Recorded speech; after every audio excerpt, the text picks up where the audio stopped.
முத்துவேல் தன்னோட மருமகனா கதிரை ஏத்துக்கிட்டது உங்களுக்கும் பிடிச்சிருந்தா இந்த வீடியோவை கிளிக் பண்ணிட்டு வாங்க நாளைக்கான பிரமாக்கான ப்ரிடிக்ஷன் என்னன்னு பார்க்கலாம். சக்திவேல் தொண்டைய செருமிக்கிட்டே அண்ணே நாளைக்கு மில்லில் ஒரு முக்கியமான கையெழுத்து போடணும் ஞாபகம் இருக்குல்லண்ணே அப்படின்னு சொல்ல, உடனே முத்துவேலும் என்னடா சக்தி எதை பற்றி சொல்கிற அப்படின்னு கேட்க, இப்போ அங்கே ராசிபுரம் பக்கம் ஒரு 100 ஏக்கர் வாங்கியிருந்தோம்ல, அங்கே புதுசாக ஒரு களம் அமைக்கிறத பற்றி ஆளுங்களை வர சொல்லி அதில் ஒப்பந்தம் போடணும்னு சொல்லி நீங்கள் தானே சொல்லியிருந்தீங்க. கிட்டத்தட்ட 50 கோடி ரூபா ப்ராஜெக்ட்னு அது என்ன இப்படி தான் மறந்துட்டீங்க அப்படின்னு சொல்லிட்டு சக்திவேல் கேட்க, உடனே முத்துவேல் சொல்கிறாரு, சக்தி ஆமாம் நான் மறந்துட்டேன், எனக்கு பல யோசனை அதனால தான்ப்பா மறந்துட்டேன், சரி நாளைக்கு அதை பார்த்துடலாம் அப்படின்னு சொல்கிறாரு. அதே சமயம் மறுநாள் காலையில் திருச்சி போகிறதுக்காக கிளம்பி வந்து நின்றுக்கிட்டு முத்துவேலுக்கு ஃபோன் பண்ணிக்கிட்டே இருக்காரு கதிர். என்ன இவர் ஃபோனே எடுக்க மாட்டேங்கிறாரு, நம்ம டாக்டரை கரெக்டாக அப்பாயின்மெண்ட் போட்டபடி 2 மணிக்காவது அங்கே ஹாஸ்பிட்டலில் இருந்தால் தான் ஆகும். இப்போவே மணி 11 ஆச்சு, இங்கேருந்து ட்ராவலிங் டைமே 3 மணி நேரம் ஆகும். இவர் என்ன பண்ணிக்கிட்டு இருக்காரு அப்படின்னு சொல்லிட்டு திரும்ப ஒரு 10 வாட்டிக்கு மேலே கதிர் ஃபோன் பண்ணுறாரு முத்துவேலுக்கு. அதே சமயம் முத்துவேல் குளிச்சு கிளம்பி அங்கே கீழே வந்து நிற்க, உடனே சக்திவேல் என்னென்ன நான் அத்தனை வாட்டி படித்து நேற்று ஞாபகப்படுத்தி இருந்தோம், இப்படி இவ்வளவு நேரம் தூங்கிட்டீங்களே அப்படின்னு சொல்ல, உடனே இல்லை சக்தி மாத்திரை புதுசா அதனால தான் அப்படின்னு சொல்லிட்டு சொல்கிறாரு. உடனே வடிவு என்ன மாத்திரீங்க எனக்கு ஒன்றும் புரியலை அப்படின்னு கேட்குறாங்க. உடனே அதெல்லாம் உனக்கு தெரியாது வடிவு, சரி சக்தி இப்போ நான் கிளம்பி வந்துடுறேன், இப்போ போயிடலாம் அப்படின்னு சொல்லிட்டு குளிச்சு கிளம்பி அங்கே சக்திவேல் கூட போகிறதுக்கு தயாராக இருக்க, அதுக்கப்புறம் தான் போய் ஃபோனையே எடுத்து பார்க்குறாரு.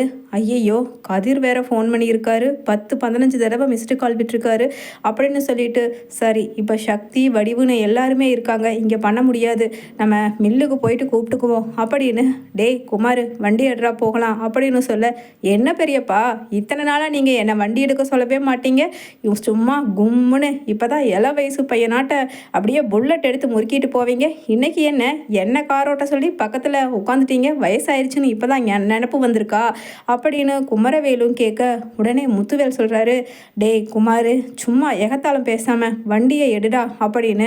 உடனே சக்திவேலோ ஆமாண்ணே இவனுக்கு நேரங்காலம் தெரியாமல் எப்போ ஜோக் அடிக்கணுங்கிறது, நானே அங்கே கடுப்பில் இருக்க, எங்கே அவங்க போயிடுவாங்களோ என்னமோ அந்த டெண்டருக்கு வேற கையெழுத்து போடணும்னு சொல்லிட்டு, இதுக்கு தானே எல்லாத்தையும் உங்கள் பேரில் எழுதக்கூடாதுன்னு சொல்கிறது அப்படின்னு சொல்ல, உடனே முத்துவேலோ டேய் சக்தி அதில் நீ கையெழுத்து போட்டால் கூட போதும் தாண்டா நினைக்கிறேன் அப்படின்னு சொல்கிறாரு. அண்ணே இல்லைண்ணே நானும் கேட்டு பார்த்துட்டேன், நீங்களும் தான் போடணும் நானும் தான் போடணும்னு சொல்லி 2 பேத்துக்குமே சொல்லியிருக்காரு அப்படின்னு சொல்ல, உடனே முத்துவேலு சரி எடு குமார் போயிடலாம் சீக்கிரம் அப்படின்னு போகிறாங்க.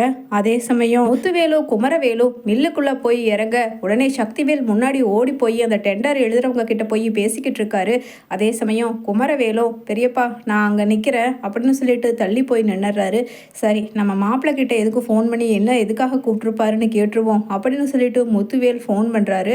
கதிர் எடுத்துட்டு, என்னங்க நான் எவ்வளவு நேரம் வெயிட் பண்ணிக்கிட்டு இருக்கேன், டாக்டர்ஸ் என்ன சொன்னாங்க 2 மணிக்கெல்லாம் நீங்கள் அங்கே இருக்கணும்னு சொன்னாங்கல்ல, அதை மறந்துட்டீங்களா, இன்னைக்கு தான் அந்த முக்கியமான ஃபாரின்லேருந்து வர டாக்டரோட கன்சல்டேஷன் கிடைக்கணும்னு உங்களை வர சொல்லி இருந்தா இப்படி பண்ணுறீங்களே, சீக்கிரம் வாங்க நான் இங்கே தான் நிற்கிறேன் அந்த முக்கில் சந்தில் அப்படின்னு சொல்லிட்டு சொல்கிறாரு. உடனே ஷோ எனக்கு மறந்தே போச்சு அப்படின்னு சொல்கிறாரு. உடனே ஒன்றும் பதட்டப்பட வேண்டாம், இப்போ எங்கே இருக்கீங்கன்னு சொல்லுங்கள், நான் அங்கே வந்து உங்களை கூட்டிகிட்டு போகிறேன் அப்படின்னு சொல்லிட்டு அங்கே கதிரும் சொல்ல, உடனே நான் இப்போ ரைஸ் மில்லில் முக்கியமான ஒப்பந்தம் ஒன்றில் கையெழுத்து போடணும்னு சொல்லி சக்தியும் குமாரும் தான் கூட்டிகிட்டு வந்திருக்காங்க அப்படின்னு சொல்ல, அந்த முக்கியமான ஒப்பந்தம் எல்லாம் எப்போ வேணாலும் போட்டுக்கலாம், ஆனால் உங்கள் உடல்நிலையை விட மற்றது எதுவுமே பெருசு கிடையாது, நான் இப்போ வந்தாச்சு கிட்ட நீங்கள் ரெடியாக இருங்க அப்படின்னு சொல்கிறாங்க.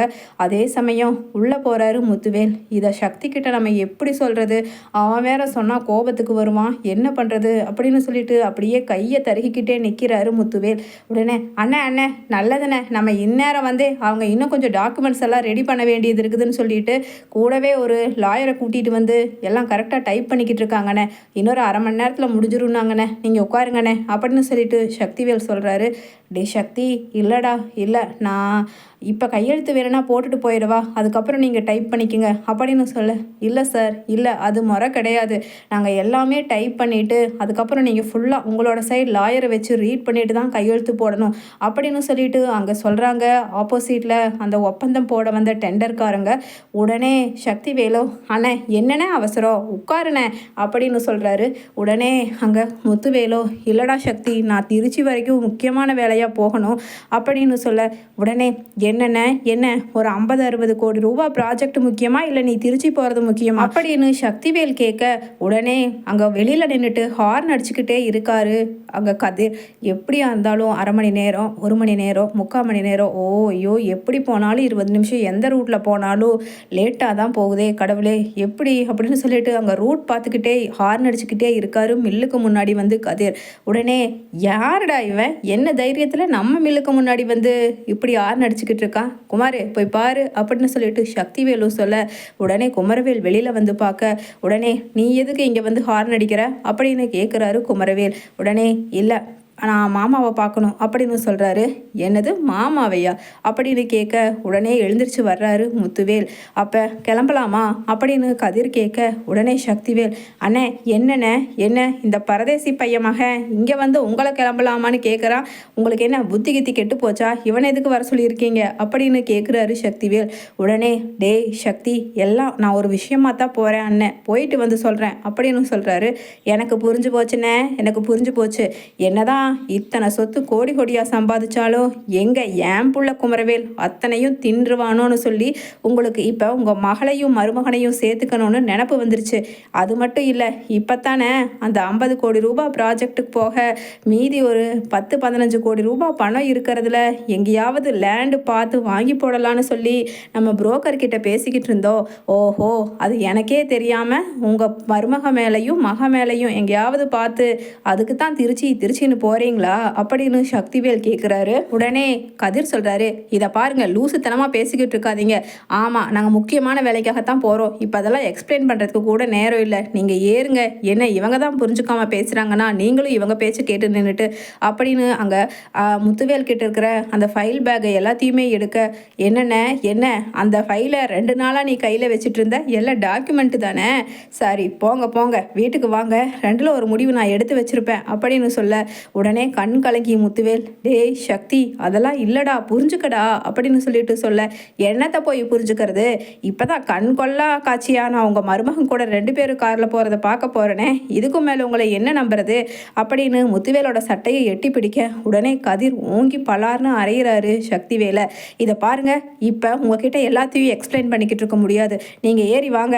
ஆமாம் அப்படியே வச்சுக்கோங்க, அதில் என்ன தப்பு, அவரோட மகனுக்கும் மருமகனுக்கும் கொடுக்குறாரு, அதை நீங்கள் தட்டி கேட்கறதுக்கு என்ன உரிமை இருக்குது அப்படின்னு சொல்லிட்டு கதிர் கூட்டிக்கிட்டு போக, அண்ணே போனேன் போ, இப்போ உன் மருமகனை இத்தனை பேச வச்சுட்டு வேடிக்கை தானே பார்த்துட்டு இருந்த, உன் மருமகன் என்னை அடிக்கிறான், நீ அதை கூட வேடிக்கை பார்த்துட்ருக்க அப்படின்னு சொல்லிட்டு அங்கே கையெழுத்தோ இல்லை ஒன்றும் ஆகாது, இந்த ஒப்பந்தம்லாம் எதுவும் ஆகாதுங்க, நீங்கள் முதல்ல கிளம்பி போங்க அப்படின்னு டாக்குமெண்ட்டை எல்லாத்தையுமே உள்ளே போய் கோபத்தில் சக்திவேல் கிழிச்சு வீச, அதே சமயம் அங்கே கதிர் ஹாஸ்பிட்டலை நோக்கி வேகமாக போகிறாரு. அப்போ முத்துவேல் சொல்கிறாரு கதிர்கிட்ட, இதை பாருங்க தம்பி சக்திவேல் பேசுனதை நீங்கள் தப்பாக எடுத்துக்க வேண்டாம் அப்படின்னு. உடனே கதிர் சொல்கிறாரு, சேச்சே நான் தான் அதை உங்ககிட்ட சொல்லணும், உங்கள் உடல்நிலை இருக்கிற சமயத்தில் அவர் பேசுகிறதெல்லாம் காதில் வாங்கிக்காதீங்க, நீங்கள் கொஞ்சம் உங்கள் உடம்பையும் மனசையும் தைரியமாக வச்சுக்கிட்டா தான் ட்ரீட்மெண்ட்டில் சக்ஸஸ் ஆக முடியும், அதெல்லாம் விட்டு தெலுங்க, நான் எல்லாம் என்றைக்குமே கவலையாக எடுத்துக்கவே மாட்டேன் அப்படின்னு சொல்ல, அப்படியே கண் கலங்கி தன்னோட மருமகன் கதிரை பார்க்குறாரு முத்துவேல். இப்படி ஒரு மருமகன் நானாக தேடி கிடச்சிருந்தா கூட என் பொண்ணுக்கு கிடச்சிருக்காது, கடவுளே நான் உனக்கு ரொம்ப நன்றி சொல்கிறேன், இப்படி ஒரு மருமக பிள்ளையை எனக்கு கொடுத்தது அப்படிங்கிற மாதிரி.